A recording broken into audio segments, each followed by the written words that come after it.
Hi everyone, Dave here. Hope you're all doing okay. On the podcast this week we've got Lee Rogers.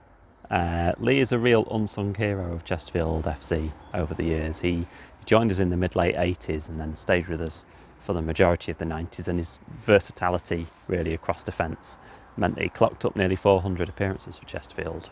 Affectionately known as Nobby, of which I'll let him explain why. He played in the playoff defeat at Wembley against Cambridge, and also the victory against Bury too. Was also in a lot of the great games around then, the 4-4 at Liverpool and Derbies against Sheffield United, and spoke really emotively as well about the Mansfield Derbies too, which was really interesting to hear. I suppose like players like Jamie Hewitt and Andy Morris, he spent well over a decade at the club, and maybe in some ways a little underappreciated, but should really go down as one of the legends, certainly in the modern times, of Chesterfield Football Club. So great to speak to him, and he has an amazing fondness for the club as well, a real love for it. So I hope you all enjoy listening to it. As always, we're at Spire Legends on Twitter and Legends of the Spire on Facebook, so do get in touch, tell us who you'd like to hear from and what you'd like us to ask them, and we'll do our best to do it. And I really hope you enjoy this week's episode, because I certainly enjoyed recording it.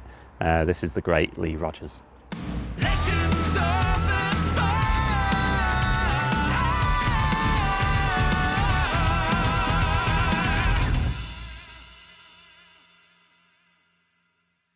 Great, well, how's things with you? Bad, mate, not bad. Keep going, do you know what I mean? But busy. Like I say, we work, and wife's got home industry business at Nottingham, sort of shop. So doing a bit of delivering for her when I'll get a bit of time off. But yeah, busy, mate. Yeah. Good.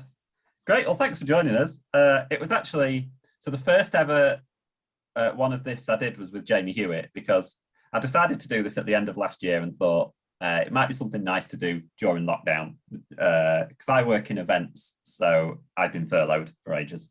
And I started it all. Basically, Jamie Hewitt said yes and no one else. So I started it with my fingers crossed, really. And it was in that first episode where he told a really amusing story about the 10-0 loss to Gillingham, which we'll come on to. I'll save that for a moment. But that made me really want to speak to you after that. So you're actually from Doncaster, is that right? Yeah, I still live in Rosington, at village that I'm, brought up in with mum and dad. So we just moved to the other end, that's all. But yes, same village. Yeah. And were you was football always the thing you wanted to be? Always. I think my mum and dad said since we were, sort of little toddler, 2 or 3 years old, always kicking a ball about, just never stopped. And obviously going through years, I think older boys used to come, lads used to come round, take me out, for a couple of hours, play football with them. So yeah, it stemmed from that. So I've never wanted to do anything else. Yeah. And you were with Doncaster as like a schoolboy, were you? As I say, you start off at schools. I went, played for my local school. I think 9 or 10 year old, we won 2 trophies, Bryn Jones and Gundry Shield. And it just progressed from there. Played for me, Doncaster Boys for school, Doncaster Boys for Sunday League, South Yorkshire Boys. Went for England trials, and I got to last 32 then. But I think probably I would say the biggest mistake, but I signed schoolboy forms for Lincoln City at 14. It was the first club sort of came in. I think Lenny Lawrence was the assistant manager at the time. Came to our house and wanted me to put pen to paper, and I did. But and I spent 2 years on schoolboy form, but it means you're tied to one club and you can't go to any other clubs. And a lot of my mates went to bigger clubs just for trials, and really enjoyed it. And I missed out on that, I think. But I was playing reserves at Lincoln City, with, as I said, people like Gary Strodder at West Ham. I mean, they had Tony Cunningham there. Them sort of George Shipley playing for them at the time. But yeah, it was good. But as I say, when I got to 16, they released me on the schoolboy forms. But Doncaster rang up. In fact, I think it was Dave Pugh. He came round to the house and signed, I think, me for Doncaster, because he was on the coaching staff at Doncaster with Billy Bremner and Dave Bentley. So started from there and did 2-year apprenticeship and year pro at Doncaster. And were you always in defence? I started off up front when I was younger, and this I'll never forgive my teachers for this, like PE teachers, but I started off up front, and believe it or not, I used to score a few goals, but they put me at the back because we were leaking goals, and I stayed there ever since. You know what I mean? So yeah, always defending after that, you know. But yeah, good. So you scored all of your allocation of career goals. Oh, I scored hundreds when I was a young kid. Yeah. And then you ended up joining Chesterfield in what, summer of '86? I think, is that right? I'd had a funny. The last year at Doncaster was obviously Bremer had gone to Leeds. Dave Cusack took over. A few issues with the wages paying and things like that, and I think with him playing in, he were, you know, established centre half. He were playing at, you know, he were boss, but he were playing at centre half as well. You know, Glenn Humphreys and all. You know, some good players at the time. Quite an experienced side. I never got a look in. I played one game in a cup game. I think we drew, and got to end of the season, and he just said, look, you know, resources and things like that, can't pay you, so you know, I'm gonna have to let you go. Which very disappointed. I went away with my girlfriend at the time, Tabitha, Sam, who I'm married to, and got a letter when I got my mum contacted me and said I got a letter from Chesterfield to say, you know, they were like to come down pre-season, and it went from there. So. Yeah, and there's all this rumour of it resulting in a sprint off as to who gets the contract. Is that true? True. I did my sort of 4 or 5 weeks pre-season. Thought everything was going really well. At the time, I thought it were an aging side that I'd come to. You know, obviously there were Jamie, I think Andy Taylor, Darren Wood. You know, young lads there, but a majority of them were older pros. And it got to. It was sort of the last. I think it was Friday before the sort of season kicked off, and I thought it'd gone quite well. And I saw we just finished training, and it was somewhere up there at Wasp Nest or somewhere, wherever we trained. It was like we just trained anywhere on these pictures.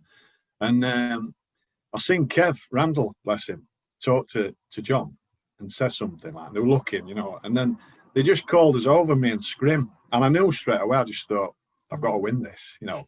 I think they thought it were quick, you know what I mean, playing at centre half. And I think there were Gary Bellamy at the time, centre half playing. And it was a 6-yard box and back, an 18-yard box and back. And it's history. I beat him, so and that was it. I think, and Kev's always said, he always said to me after, he says, you read that, didn't you? And I says, yeah. I says, I could see what you were talking about. I said, I just thought, I've got to beat him, because if not, there might not be a contract there, you know. And yeah, signed. So it's a good job you had your Weetabix that morning. I know, yeah. It was a bit daunting, to be fair, you know, because you're thinking about it. If I'd have slipped or anything, like that, I'm not got a contract. But no, it's true that. Yeah, and you actually you slipped into the team straight away, didn't you? Really, you played good, like 36, I think, league games in your first season, something like that.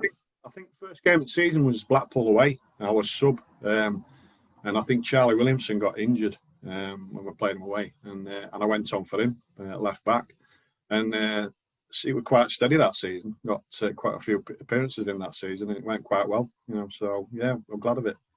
Yeah, and you obviously you're about 20? Yeah, 19, 20, I think. Yeah, when I first started, like, yeah. So, but yeah, it just it went quite well. As I say, I was surprised. I mean, it made me laugh because the first game Blackpool away was our on bench, and obviously John and Kev were sat there, and they started off really well, and they were passing the ball everywhere. It were brilliant, and he wasn't sort of setting that up in training. It was like sort of launching it down sides and everything, you know, all the time. And they both looked at each other and said, and they just said, "That's not our team out there," you know. And I thought, you know, yeah, not our team, like, you know, quite funny, like, you know, they were like, "That's not my team," you know, going on like this. But yeah, it were a good game, like I was saying. It was nice to just get into it, you know, as 19-year-old. And touch wood, it went on quite well from there. At the present moment, Sheffield United have taken the field and have brought a good number of supporters with them, and a good reception for the home side.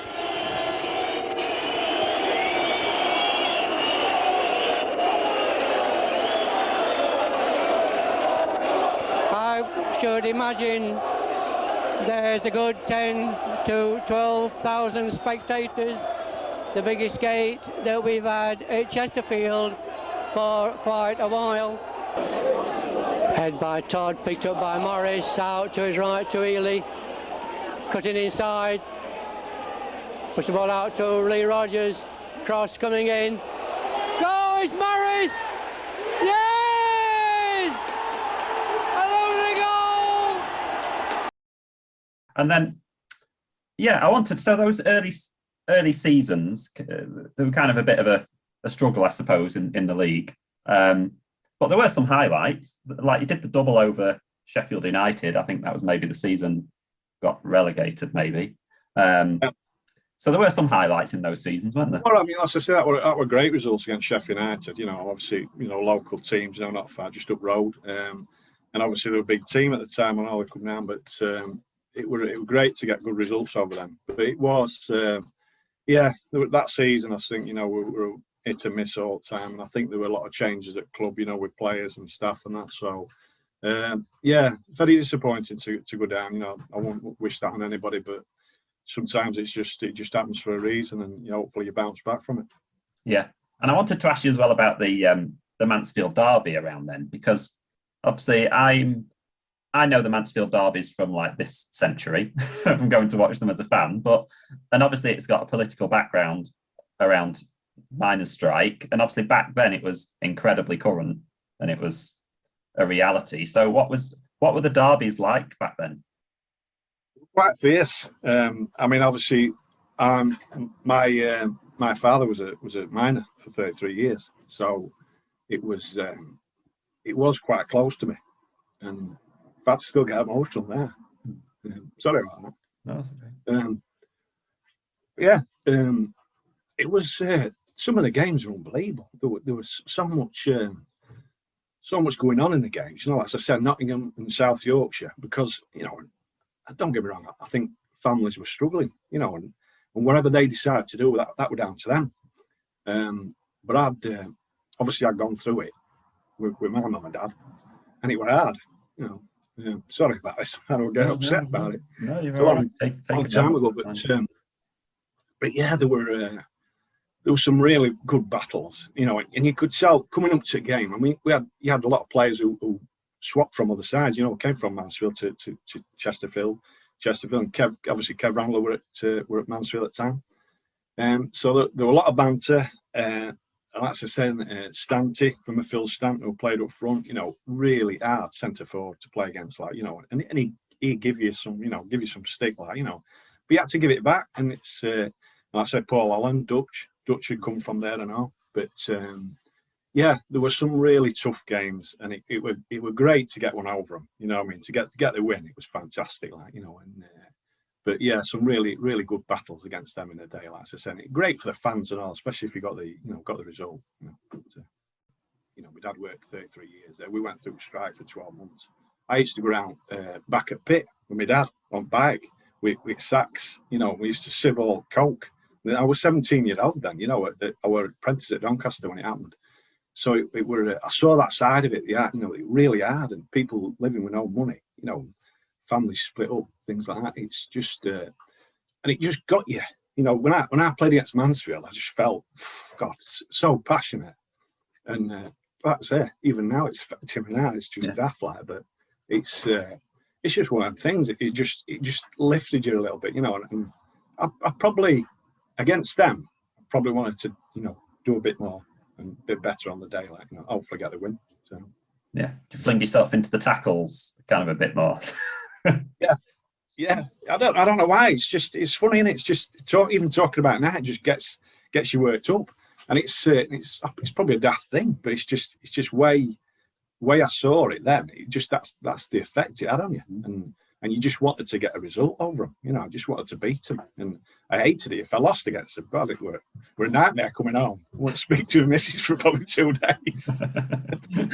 but yeah, it was. They had some really good battles against them. There were nothing held back. I don't think in the tackles and things like that. And I spoke to Jamie Hewitt in the previous episode about the 10-0 against Gillingham, and he obviously Kevin Randall had taken over then so it was like his team then, wasn't it? And Jamie told a really funny story about the instructions that he'd given you that didn't quite pan out. I think we were top of league, at that time.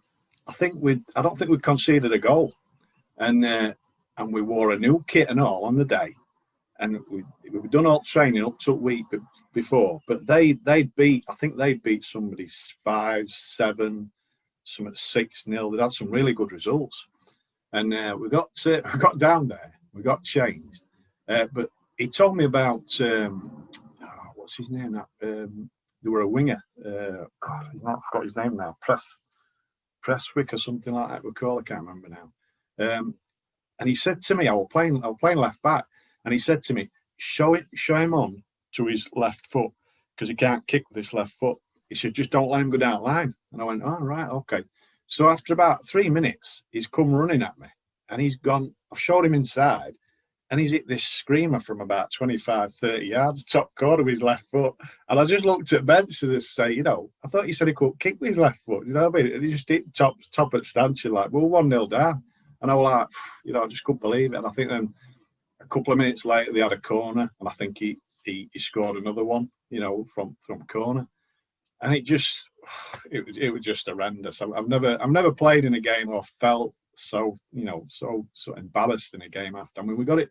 I think it was 5-0 at half time, and Jim Brown were injured, and Jamie was quite good in goal, and we were all saying, to Gaffer Kev at the time, take him on, put Jamie in, because he's a good keeper. Like, we just need, and I don't know. As I say, Kev were obviously new in job, and and all this as a manager sort of thing, and he made a decision he didn't want to. He wanted to keep Jim in, and they were just shooting from 30, 40 yards, to try and get it. And I suppose when it got to sort of 8 or 9-0, and my sort of naivety of a young lad, the ball went out. So we were taking in turns taking goal kicks because Jim couldn't kick it, and I just remember running for this ball, and you've got a crowd behind, obviously it's Chesterfield supporters, and they were giving us a bit of stick and shouting abuse, come on, get yourself going, and I probably ran too fast and got the ball and took the goal kick, and about 20 seconds later, it went back at that, for 10-0, and Kev, when I come in, Kev was saying, he said, what were you doing? What are you running for? And I'm thinking, it's 10-0, that was one goal out at 10, plus the other one that he scored with his left peg. But, it was, the curtains were shut on the bus all the way home, and it was horrendous. I mean, I didn't go out for about 6 weeks after that, I just kept my head down and all that. But it was just one of them games where everything they hit just went in, from whether they hit it from 20, 30 yards, everything went in. And I don't think we could have changed it. Maybe if Jamie had got in goal. And I think Kev, bless him, over the years, probably reflected on it and said, yeah, maybe we should have changed it and put him in. But it's one of them things, you can't change it now, can you? But yeah, it was one of the worst moments ever of my career, I think, that. Well, this is where you'll find the sharpest shooting boots in the Football League at the moment. And no, Saint, we're not in the famous Anfield boot room. The goals are flowing from a much more unexpected quarter, as those of you who listen to our football results on a Saturday afternoon will surely appreciate. Gillingham 10, Chesterfield 0. So there was special interest in the first viewing of the huge victory, which rewrote the Gillingham record books.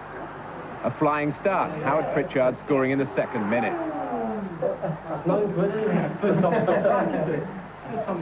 12 minutes later, it was Pritchard again with a header. The third goal after 31 minutes, a solo run from the bustling Shearer.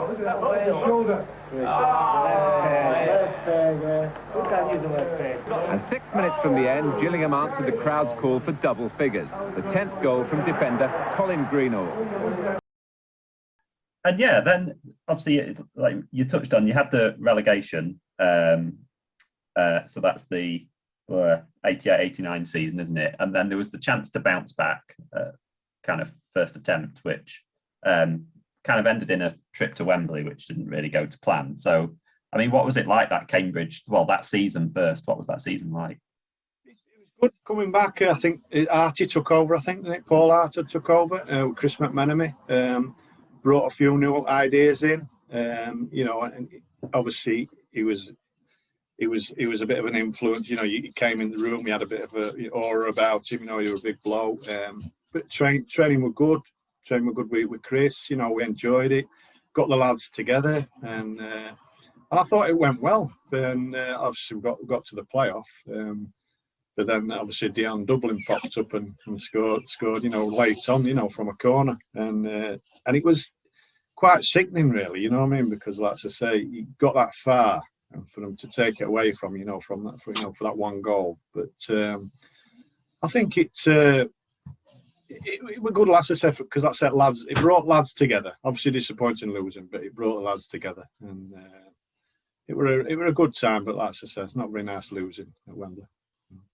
And can you look back on like a Wembley trip like that with fondness when you've lost it, or is it the kind of thing you just want to completely erase from your mind?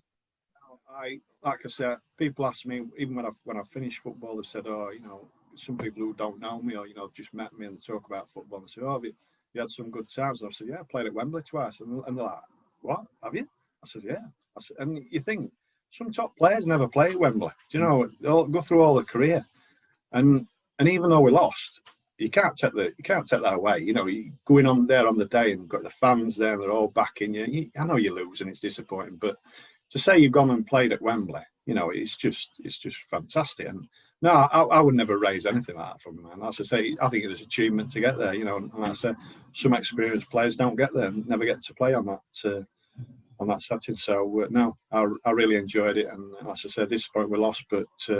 No, as I say, I'd love to get there. You know, I wish I could go back and start again, and you know, love to get there. And a lot of players, I think, experienced players, would love to play there. Mm. Do you ever find yourself like during a game at Wembley, just kind of looking around and?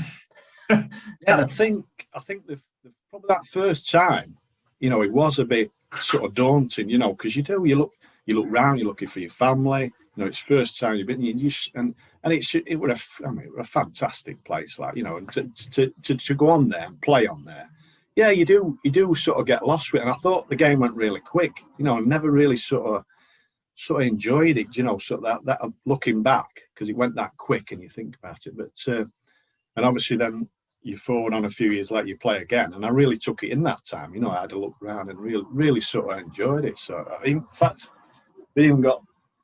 There's the shirt, look. Hey. There's the web. Still got it. Still got it from thingy. So yeah, but yeah, it was disappointing. But yeah, I mean, fantastic to play there. And I say a lot of players would give the right arm to play there. You know, so good times. Yeah. Can you watch Homes Under the Hammer or not? Yeah, I watch it quite a lot. Yeah, it's disappointing. He's done well out of it, hasn't he? He's not done bad, out of it, you know. But went to Man U and things like that. But I mean, he were a good player. But it was disappointing. I saw him. I think just before lockdown. He was in the airport at East Midlands going with Ryanair. Went on the same flight as me. We were sat back about 3 or 4 seats from me, like with his wife.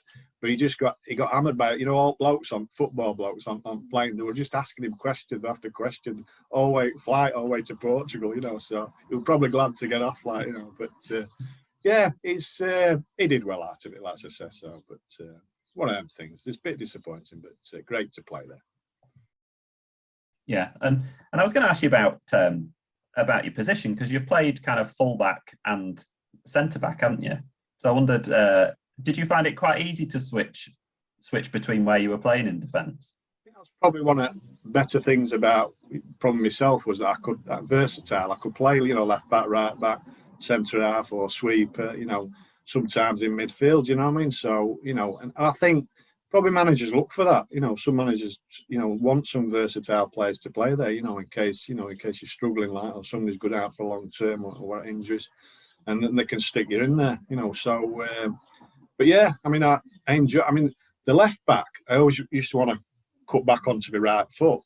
But I remember years ago, as I said, Mick Henderson, when Mick was there, Mick used to say to me, "Look, you need to be able to, you know, kick with your left all the time."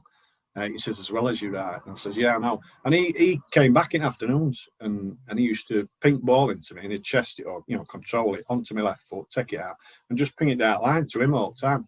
And I did that for months, and he really helped me to, to get my left peg going like so. But so in the end, I was quite comfortable on my left foot, in the end like. But yeah, I didn't really have a preferred. I like to play centre half, even though I probably wasn't the biggest, but tallest like. But or sweeper, I enjoyed that because I thought I read the game well. I think that's what Kevin and John thought I was good at, reading game quite well. But yeah, not really bothered as long as I got the shirt and got on pitch. Do you know what I mean? It were you just love of the game, and you know what I mean. Just to go out there and put the shirt on was just fantastic. I mean, it wasn't about money. We never got paid much, like, I mean, we had Norton Lee then, Norton never paid much at the times. Like. I remember him going down and cutting, he used to cut bars of soap in half, to put on thing, and he used to switch lights off every time we walked down corridor, but bless him, he were a good chairman, like, you know what I mean? But yeah, it wasn't for the money, as I say, it was for the love of the game, not what they get sort of paid now, sort of thing, but that's another thing. We used to, if you didn't play in the squad, if you didn't play on the Saturday, Kev Randall used to have the gospel squad on the Sunday, and it were a nightmare. He used to, bless him, we used to, he didn't play, he'd say, right, the lads who didn't play, you've got to come in on Sunday. And you can imagine if you went out on a Saturday night, you had a skinful and a curry, and you turned up on Sunday morning at Saltergate, and he used to start you on halfway line, and you used to have to sprint right to corner, and then you jog all the way around, like progressive thing, and then you sprint all the way around to other corner, and then jog all the way around, and sprint to halfway at other side. And it went on to you do full circle at pitch, and then you do doggies and things, backwards and forwards and all that. I mean, on a Sunday morning when you've had a few pints and a curry, you don't want to do that. Do you know what I mean? And he used to laugh his head off because there was the right sights on a Sunday morning, I'll tell you. But yeah, that was called the gospel squad. So nobody wanted to be in the gospel squad on the Sunday. But it was funny looking back at it. Do you know what I mean? But it was just his way of keeping the lads on board and keep them in touch with all the others. So, but good times. Yeah, and obviously he's no longer with us, is he? So he was. It's like I say, he was a lovely bloke. Like I say, I owe my career to him and John. So, yeah, think a lot about him. And you've played, obviously you were there for 12 years, a long time. You've played under a lot of different managers. So Duncan, Randall, Hart, McManamy, there's and you've played quite a lot of games in most of the seasons that you played. So what was it like when the managers kept swapping? Did you have to keep proving yourself again? John and Kev, I owe them everything. They gave me the chance, and they were brilliant. They were fantastic, and I'll never never forget that. As I say, I owe them everything. And they had some weird ways that the training. I mean, Johnny they were so defensive at times; it was unbelievable. I remember we used to do set pieces on a Friday, and I remember Kev Davis when Kev were young and he went inside, and we had a corner four, and he got Kev stood on the near post for them, facing back towards our goal. As soon as we took the corner, Kev had to run back because they thought he were quick. He had to. I mean, this is a centre or somebody attacking, running back to sort of defend. It were mad, But we never got beat much, you know what I mean? It were like 1-0s and things like that. But under them two, like I said, they were fantastic. Changed different under sort of Paul Hart. Training was probably up to date more, a bit more. But he could be scary though. You know what I mean? There were a lot of players. If results didn't go well, they didn't like walking past his office on a Monday morning. I'll tell you that. When they used to sneak past an old flip door would be shut like. But yeah, played some good football under them. And then under Chris, great lad. And I think the problem for Chris was he was similar age to a lot of the players. Do you know what I mean? And it were sort of probably too much mateys. Do you know what I mean? Your mates of his and that sort of thing, and probably didn't go to plan what he wanted to do. But good lad, you know what I mean? And that's just training were really enjoyable, But yeah, I think as soon as somebody goes, you just don't know where you're going to end up. You know, you don't know whether they're going to like you, whether they're going to want to play you, whether, you know, like I said, we're being versatile. I think that you know, we're better for me, you know, sort of thing at the time. But under Artie, I think there was a stage where he sort of pushed me out and bombed me out a little bit. And I think it's the first time I asked to go on the transfer list at the time. But he mentioned something about a swap deal on me going to Belgium. And I don't know what that were about, but I just said, no, I'm not going. You know, I adamant I wanted to stop and fight for my place. And I think I got pushed out a bit for a few months, or a couple of players, which, you know, manager's going to come in, he's going to look at you don't know whether he's his type or not, you know, and it for a few months it didn't work out, and then suddenly I think there were a few injuries, and he knew he had to put me back in, and he put me back in, and it went all right from then, you know. But did quite a few appearances under him, I think, after that. But it's all about opinions, isn't it? You know, they come in, they've got different opinions how they want to play them, different players. But you have to up your game, you know, even though I know you shouldn't do, but you do, because you're under pressure, because you don't know whether you're going to get another contract or not, you know. And it's dog eat dog, isn't it, out there when it comes to that. Yeah. So you mentioned asking to go on the transfer list. So was that never a serious I want to go? Was it more of a? I didn't want to go on. No, I didn't want to go on. But I got that fed up of it being sort of pushed back, because sometimes you ended up training sort of on your own, or, you know, with young lads. And I thought I got to that stage where, you know, probably mid-20s there, and I'm thinking, you know, this is not right. This, you know, I shouldn't, you know, because you don't. But it's where they work. Sometimes they try and push you out, and I think they're hoping that you want to go somewhere else. And but I didn't. You know, I loved the club, I loved the supporters, and I just thought, I'm going to fight for my place here, and they're going to, you know, I'm going to make it as awkward as I can. And I went till I say I did put in to go on the list, but I didn't really want to go, you know. So, and then obviously I think when he got a few injuries or something happened and brought me back in, and then I just said, take me off. I don't want to be on the list, you know, and that was it. And it went on from there. But yeah, it's all mind games, I think, at times. You know, as I say, you've got to try and work each other out, and hopefully come some sort of happy medium, you know. But. Substitute, and here he goes again, and he's kept on going. Howard, the two in the middle. Well, it's taken away by Barrett. Long-range shot. Yet another fabulous save from Ward. Well, he does not deserve to be beaten in the night. Terrific strike again from Rodgers here. He's flopped in a couple of cracking efforts tonight as Lee Rodgers. Ward has got agility on his side.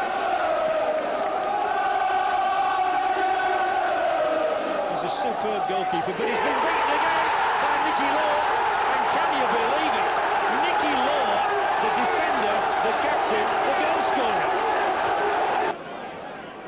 And here's Morris, try and tee someone else up.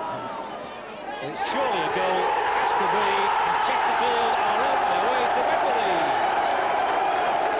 Jonathan Howard, 2 for him, 5 for Chesterfield, and they can start booking their tickets and their trips.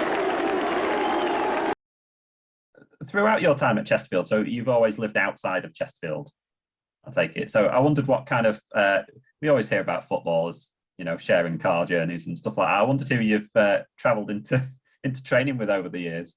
Billy Mercer, Ian Breckin, Kev Eli. I mean, we used to. I mean, looking back now, you know, like players now, how they look after themselves. You know, the all 6-pack and the eat all right things and everything. I mean, I can remember there were me, Billy Mercer, and Ian Breckin. You should travel in a car on a Friday morning, and we'd meet Dutch Paul Holland just off at. You get off at Junction 29 where Dual Carriageway is, and there used to be 2 garages, one on the left, one on the right. There used to be a lovely cafe there, and we all used to call in there on a Friday morning for a sausage, egg, and bacon butty, like massive one, you know, before training on a Friday. I mean, you won't get away with that nowadays. But yeah, I've travelled in with loads of people over the years, you know, and it's changed like, but a long time, 12 years travelling up and down that motorway. Yeah. I mean, my wife, she wanted us to move, you know, to Chesterfield and Derbyshire, because it's a lovely place, you know, some lovely places around there. But I think because we were just starting a family, and I had my parents here, you know, Sam had her parents here, it was just easier for us to stop here to look after kids. But that's probably some regret. I probably we should have moved out there, because I do like it out there. Yeah, and I suppose like my wife's a teacher and she's never wanted to live in the same postcode as a school because she doesn't want to bump into kids in supermarket and stuff like that. Is it a bit the same being a footballer in some ways? Like if you're a defeat, no one really recognises you or cares about a defeat, do they, when you get back home? No, you don't. That's what I said, especially after that 10-0 one. You know what I mean? I hid me said for weeks, but yeah, I don't know. It's just like I said, we always talked about it, but just never did it. And like I said, I still see the lads. I mean, like Dave Waller, and there's a lad called Paul Best who's a supporter. I've known him years. Still keep in touch with Best, who lives over there. Go up, play golf sometimes. So yeah, I've got a lot of friends over there, and people. And like I say, it's probably a pity we didn't move over there, really. Just to get out of here. Get out where you live in a village all the time. But yeah, we stopped here because I think it was just easier for kids and looking after with grandparents. So. Yeah, and we should really talk about goals. Well, goal. So yeah, I mean, it was against Lincoln, wasn't it? 93. So I think you had to wait your 7th or 8th season, something like that, when you scored your goal. I remember scoring one at Saltergate, and Steve Norris were offside, and he got some right stick after but yeah, it was Lincoln away. I just remember it coming to the far post, and it just bounced to me, and I think it was my left foot actually, and I've just lobbed it back over. Luckily it's gone over to keeper's head and got into back at net. But yeah, because Lee Turnbull, he wanted Chesterfield. I think he'd gone back to somewhere else, or Doncaster or something. He rang me up to say, "Hey, was that right?" He says, "I can't." I saw it on TV. He said, "You haven't scored, have you?" You know what I mean? So having a bit of a laugh and a joke. And I said, "Yeah." So that's it. Starting now. One of many, hopefully. But no, only the one. And a few fans mentioned that. I think it was against Rochdale, that disallowed goal. Yeah, I think it was. Yeah. I wasn't happy with Nozzer, I'll be honest with you. He got some right stick after because I thought it were a good finish, but he were offside, so ruled it out. Yeah. And there was one as well, because I asked a few fans yesterday what I should ask you, and a few mentioned as well, you scored in a Centenary Cup match at Derby, I think, which everyone said was a really good finish. Yeah, Derby County. I think we won that. We won it that year. Yeah, there used to be some good battles then at the start of the season, against them, because obviously they're a good team then. Some good players they had at their place. But yeah, it was that was a sort of marker for how you were, that season playing against them, because obviously they were above us, league above us, or two leagues above us. But yeah, they were good matches. Really enjoyed them, and yeah, scored, like I say, scored, and we won it, I think, that year. So. And the other question that all the fans wanted to ask is why your nickname was Nobby. Yeah, I don't think I can repeat that over thing. I don't know. Is that use your own imagination? Pardon? Is that use your own imagination then?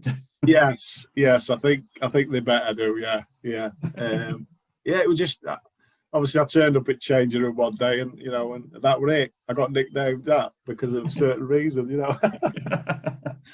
But I never had any toys or something when I was little. Right, we'll leave that one there then. That's that. Yeah, we'll leave that one. Yeah, move on swiftly. Yeah. So then, yeah, promotion season against Bury. So that must have been really nice then to go to Wembley and win. Brilliant. It's and to get there again, twice, in your career is fantastic. But I really enjoyed this one because it just we were soaking it up, and the week before, and you're talking about it. And I mean, the thing is, it was strange and all at that time was that. We were set up the week before to play like 5 at the back, sort of three centre halves, sweeper, and 2 fullbacks, and it meant that Dave Moss fitted into that team, who I think were the top scorer at the time. And we went down and we were training on the Friday, and we'd set up as normal, done all the training, done all the set pieces against and everything, and it's same again on the Saturday morning. Came down for breakfast in the hotel. sat there with Jamie, sat there, and Dunks came over, sat outside of us, you know, with his cup of tea and his orange juice, and he just went, "Hey boys, think we're going to go back to back four?" And we were like looking at him like this. What? You know, we've done all week, you know, set up to go as a five.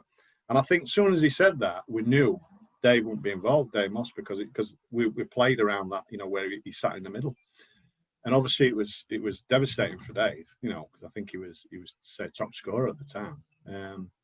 But he just changed to the back four, and touch wood, it was worked on the day. It was brilliant. I mean, like I said, but I think that game, you know, obviously my family were stood up in the sand, you know, I could see them waving at them, but I just felt more relaxed on you know, that day, and it was a good game, quite intense. I think it put us under a lot of pressure first, you know, sort of 20 minutes and all that, but yeah, just fantastic result in the end, and just made everything better, you know. And end of the day, you know, you've got that win at Wembley, you got promoted, and it's just, you know, just fantastic feeling. Can't take that away from you. Yeah, and have you still got your medal? Still got my medal, so still got my kit, full kit, you know. So, but yeah, just amazing day, you know. And you never forget that sort of thing, you know, even though it's 20 odd years ago, you know. But can't take it away from you, that, can they? Absolutely. Does it still fit the kit? Just I think I've put a few pounds on that, but yeah, just about, yeah. Still messing about with my shorts though. Well, yeah, that's something that was on the that I was reading where it said you used to have like a nervous fiddle with your shorts while you were playing. Yeah, I don't know what it was. I just couldn't get shorts to fit me properly. I don't know. I used to crunch them up all the time, pull them up all the time, you know. But yeah, it's funny little habits you have, don't you, when you're playing like. But yeah, good times though. 9 months' work depends on 90 minutes against Bury in the third division playoff final. Yes, a wonderful moment in any player's career, but today there's nothing for the losers. Chesterfield on the left in the blue shirts. Your match commentator, John Hell. Lee Rogers, one of those three Chesterfield players who was here against Cambridge 5 years ago, onto the head of Morris, another of the threesome. And it's Robinson now, the Wembley regular. Chance here, a striking chance for Lormer. It breaks for Hewitt, who just had his ankle tapped, and that is a corner kick for Chesterfield, their first.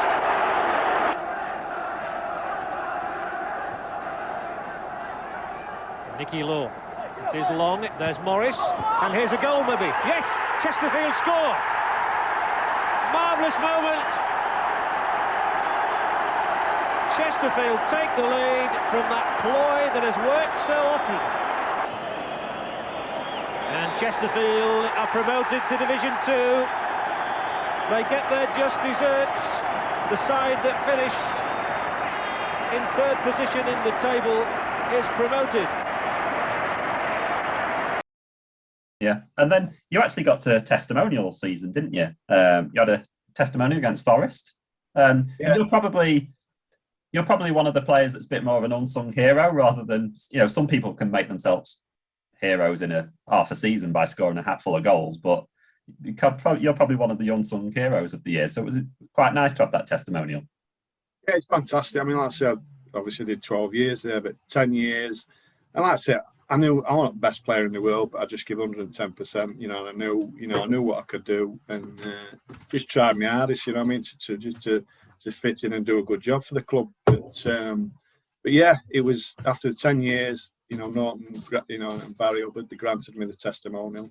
I had a fantastic year, you know, like the committee that came on, you know, all local supporters who joined the committee for me, and we had golf days, you know, we had quizzes, you know, all them sort of thing, raffles and everything, that sort of thing, and obviously the dinner dues, you know, with speakers through the year, and it just went really well. It was fantastic. And I mean, the game on against Forest, I mean, there had a few people saying to me, "Oh, you need to charge £10 a year, it's £50." I thought, you know, I've spent 10 years here. They've supported me them 10 years. They've been fantastic. So I mean, we charge something like £3 for kids and £5 for adults, you know. And I just thought, I'm not here to make money. Do you know? It's to celebrate. I've been here 10 years and sort of give something back for them, you know, that sort of thing. And it was unbelievable. The sun come out on the night. I think there was 7,300 or something, or 7,400 fans turned up, and it was brilliant. And we beat them.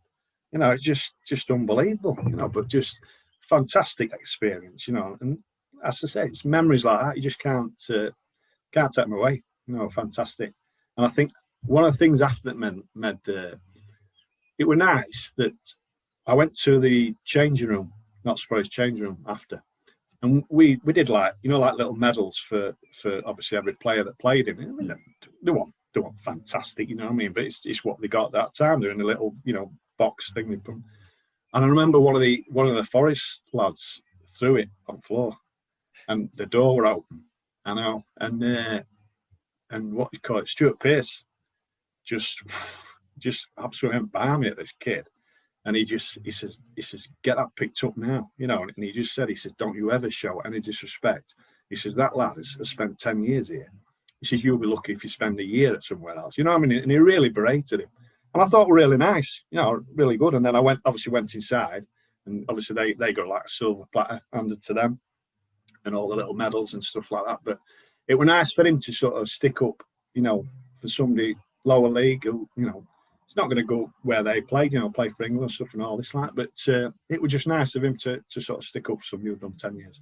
Yeah, and not many players get to 10. Well, not many players get to 5 years nowadays. So it's quite an achievement, isn't it?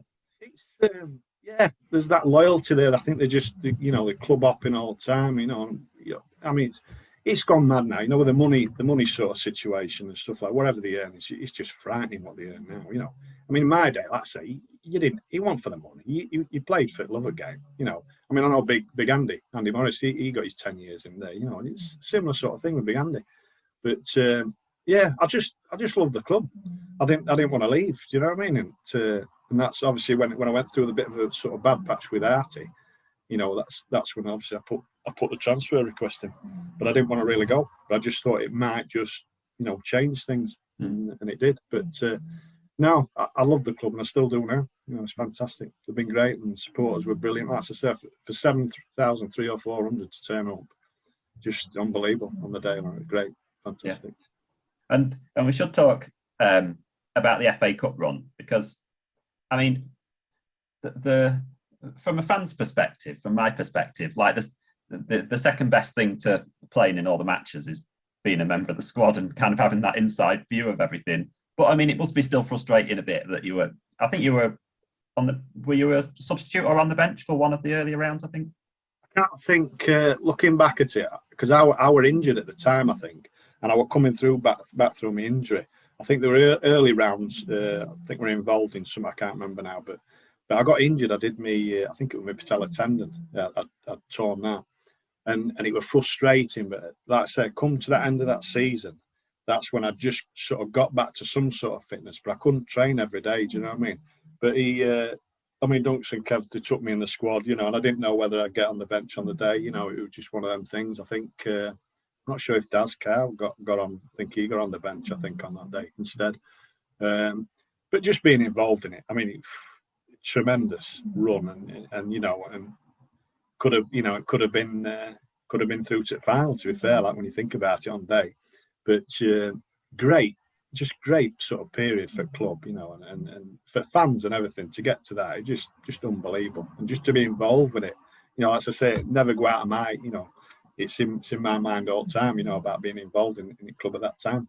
And it was just fantastic for the fans. It's just, like I say, it's just a shame we just couldn't have got it on the day, but great memories and, unbelievable, fantastic. And you get back once in a lifetime, don't you, that sort of thing, so brilliant, like I say, fantastic memories, and I'll never forget it.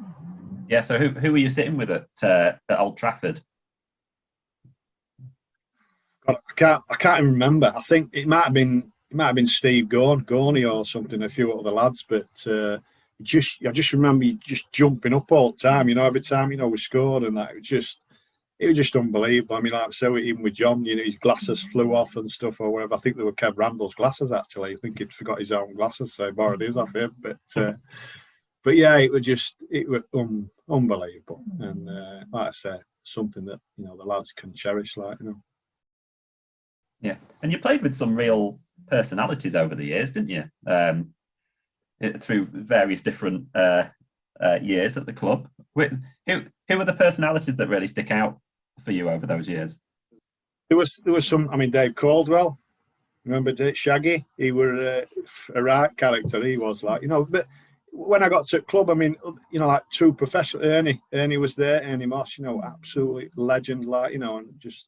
But characters, John Rhino, we were absolute nutter. Like, But Newts, Bob Newton. He came back for a while. Absolutely, he would be mad as a hatter. He was Bob. Like, but. Just loads of characters over years, some funny people. But there's just that many. I just, what I mean? There's just so many people, there's so many players over 12 years, But we had some good times and a good laugh with them all, But yeah, I don't know who would stand out, sort of thing. There was some, like I said, some good. Chris Marples, Jed, nutter, absolute nutter, that kid, like, But just had some, and Tony Bryan, Tony. God, he's daft as a brush, that lad, like, you know what I mean? But we had some great times, like, together. Do you know what I mean? The lads, some really good teams at the time, But yeah, some great lads. Yeah, and Paul Fisher, who I'm sure you know and remember, he said, ask him about the bloke that used to shout at you from the wing stand. You can do it, Roy. Yeah, he. I don't know. For years, this bloke used to sit up top. And every home game, I used to hear it every couple of minutes, like into game. He used to shout out, "You could do it, Roy!"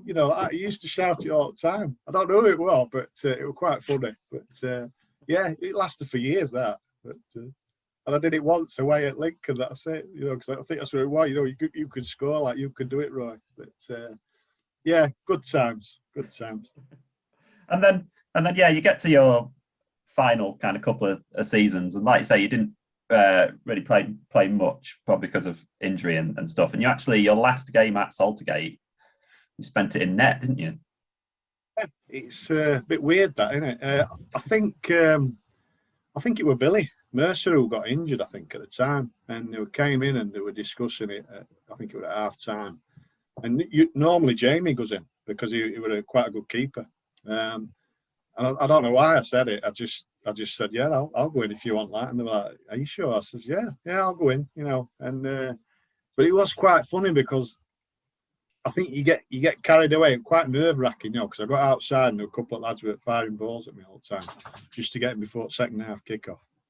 Anyway, they kicked off, and I think there were a couple of occasions where I had one-on-ones where they come through with centre forward, and I've saved them. It's hit me foot and it's gone out for a corner and like that. So I'm getting quite giddy about it. But then one of the apprentices ran up the side of the thing, because I think at that time, I think once you put it down, dropped it, you had to kick it, and I was picking it back up again. And one of these apprentices ran up and shouting behind goal, and he was like, "Nobby, you can't pick it back up. You've got to kick it." You know what I mean? So I had to launch it. But we all, you just get excited with it. You just got carried away a little bit. But yeah, I didn't realise it until you put this, when you said it was last game that I played in goal, which is, I didn't know, I forgot about that. Yeah, I think you had a couple of other appearances in the season after away from home, but at Saltergate, yeah. And I think you kept a clean sheet as well, didn't you? So, Yeah, I know. It's, like I said, versatile, isn't it? You know what I mean? You've got to play anywhere you can to get a shirt. So. I was actually looking at like the teams from that season, and it wasn't the first time an outfield player had been in net that season. I think you were probably the third or fourth different player that had been in net that season. I think, like I say, I think a few times we went in. I think Jamie's obviously been in a few times. Like I think Paul Holland might have gone in once, like, and all. But yeah, and I think that's them sort of teams at that time. You had to have people who played in a few positions. You know what I mean? You couldn't be sort of stuck to one position. Because, Gaffer, Dunks would change it round, or Kev would change it round all the time, and it helped if you could play in different positions and you're quite versatile. Yeah. And then you ended up leaving in ending the 97-98 season. I mean, what's that like after you've been there for 12 years? It's such a long time, isn't it? Devastating, to be fair. I thought I could get back. To fitness, but it was just taking a long time. Obviously, with tear I had, and I needed a bit more time to get over it. And I think at the time we'd had, I think Paul Lemon had a long-term knee injury. Chris Marples had a long-term knee injury, and they paid him for like 18 months or something, the contract's up, and they weren't playing. And I think there was somebody, I think Dave Waller had a bad injury, with his knee, and he'd finished. So the chairman at the time, obviously with Norton, and he had me in. And to be fair, he was straight. He just said, look, we've had quite a few lads that have had on long-term contracts, and they've been injured, and we've been paying them, and I'm not prepared to keep sort of paying you, in case you're injured, like. And I just said, yeah, fair enough. But John and Kev wanted me to come on the coaching side. They wanted me to be youth team coach. But at the time, I had to have a certain badge because they were getting a grant from, I think it was from FA or something, to pay for so much towards it. Now I didn't have it at the time, but I was doing my badges at the time. And I think Kev went in and saw him and Dunks and said, look, to Chairman, and said, look, Kev can be in charge and Lee can be underneath him, and you still get the grant. But Norton won't do it for some reason. So I had to leave and try and get something else, which, when you've been there 12 years, it's a bit of a shock, and you just don't know what to do. Do you know what I mean? So it was devastating, fair. Yeah. And you did have a little spell at Gainsborough, was it? I went to Gainsborough because I knew I could probably get away with just playing part time. Do you know what I mean? At the time, because I needed a bit longer for it to get right. So I went to Gainsborough and played there for I think it was like half a season or whatever. And then I went to Grantham and I played there for half a season at Grantham.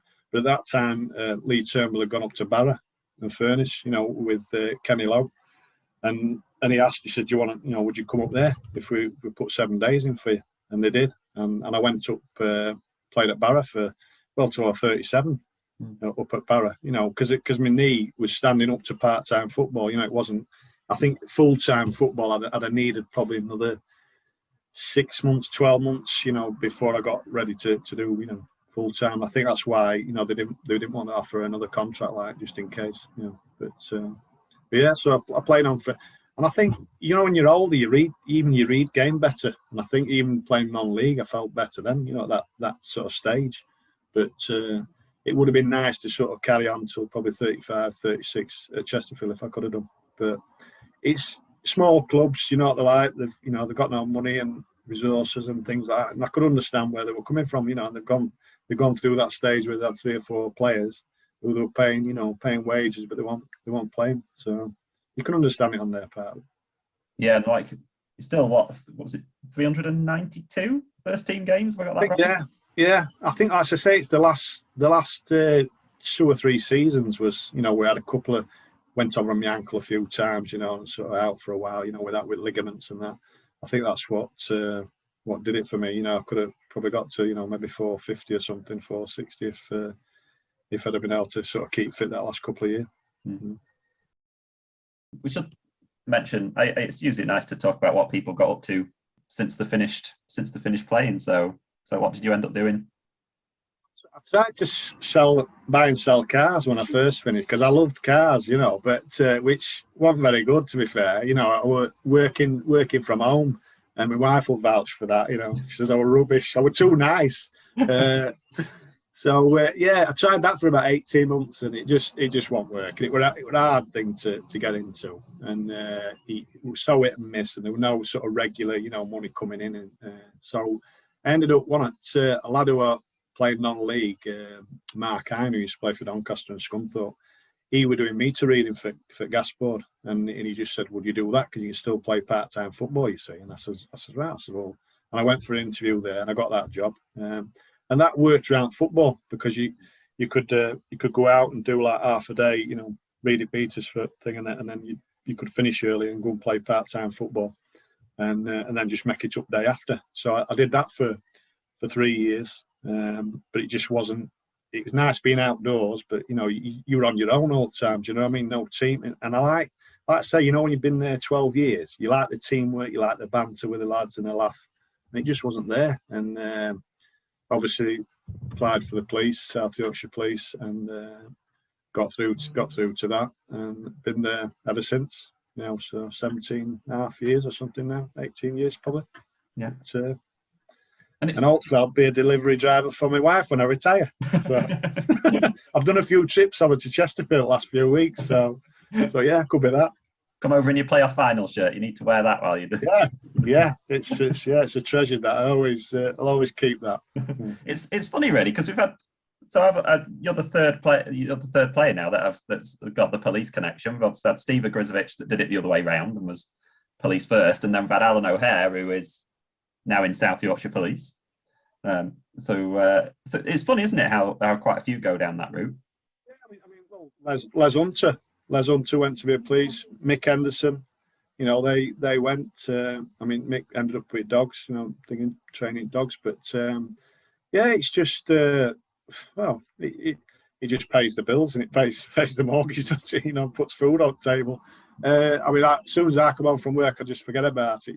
That's it. That's me done. But it's just when you finish playing football, you just don't know what to do. It's just because it's been your life.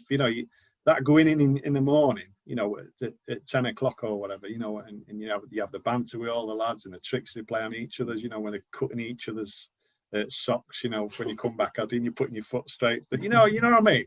It's all that sort of kiddish thing, that daft things, or putting things in your shoes and stuff, or hiding things. Just great, great times. I can remember Chris McMenemy had 2 Rottweilers.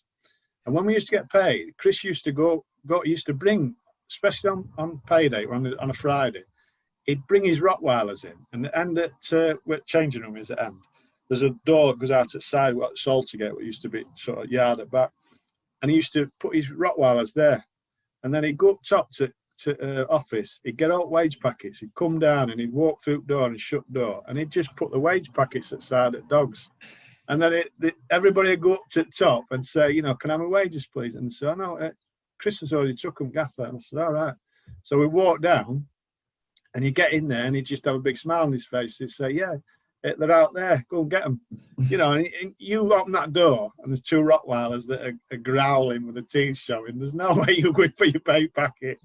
You know what I mean? So it's, looking back over years, just had so much fun and great laughs, like I say. I think players now, they're a bit spoilt now. Do you know what I mean? Compared to what we were. Like I say, it wasn't for the money. He did it for love at the game. And it just, as I said, I think we had more of a sort of relationship with supporters then. Do you know what I mean? You used to go out. I could remember, if you wanted squad, you used to go down to Industry Pub and you'd have a pint, or 2, before a game and that sort of thing. And even to this, I've never told this. This is a first. I was once we went into a game on a Saturday, and obviously Dunks and Randall picked the squad. If you weren't in the squad, you'd go down to Industry and you'd have a pint down there with all the supporters or something, and all this. And there's this particular day we came in and I thought I was playing, and I wasn't. He read team out and I wasn't playing. What, you've not benched? I thought, all right. So a couple of lads were saying, who weren't playing, saying, are you going down? I said, yeah, come down. So I went down, and I sat there. 2 pints later, I get a tap on the shoulder from one of the apprentices. And he says, Nobby, he says, you're playing. And I says, you what? He says, you're playing. I says, are you joking? He says, no. He says, Dad's car's pulled up. He says, you got to get up there now. He says, you got to get changed. And I says, you're joking, aren't you? I said, I've had 2 pints and I've been stood with. So I couldn't believe it. You know what I mean? It's just, I've never said this before. And I remember Andy Morris's, his wife at the time, she gave me a packet of Polo mints. And she said, here, get them down you. So I ended up running back up to the club, getting my gear off. And I'm chewing these mints. And I couldn't believe, they put me on bench. Well, it's the longest warm-up I've ever done in my life. I did 90 minutes warm-up down bottom end because I didn't want to go near Kev or John in case they could smell the alcohol on me. And luckily, every time somebody went down with injury, I was just thinking, God, get up, please get up, because I've been stood with supporters, do you know what I mean? It was just mad. And but I learned after that, I thought, I ain't going down before a game just in case I get called again. So looking back, I'm going to put you properly on the spot. But are there any matches or any moments that really stand out over those 12 years? It's obviously a long time, but what stands out really from your career with us? The two Wembley trips obviously stand out for obviously reasons. My testimonial, which thought was absolutely brilliant, loved it, and it was just something to give back to sort of fans, for me, to them, sort of thing. And the Liverpool 4-4 in the the Coca-Cola Cup at Anfield, unbelievable. That when I think back to that. But then again, I go back to which the emotional moment is the Mansfield Town, battles. It really hits home because I'd gone through that. Sheffield United games, it's quite a few really, when you think back. But just pulling that shirt on, every game is just, it's like I say, a lot of people get the right arm to play for the local teams, and stuff like that. So for me, it was a dream come true. I've always, since a kid, I always wanted to play football, and I managed to do it. And I think over that period of 12 years at Chesterfield, I had quite a lot of success, in the club's history. So I think I'm glad that I had the chance to play at that time, and the sort of history of the club at that time, it was really good, and you can't take that away from me. So really enjoyed it.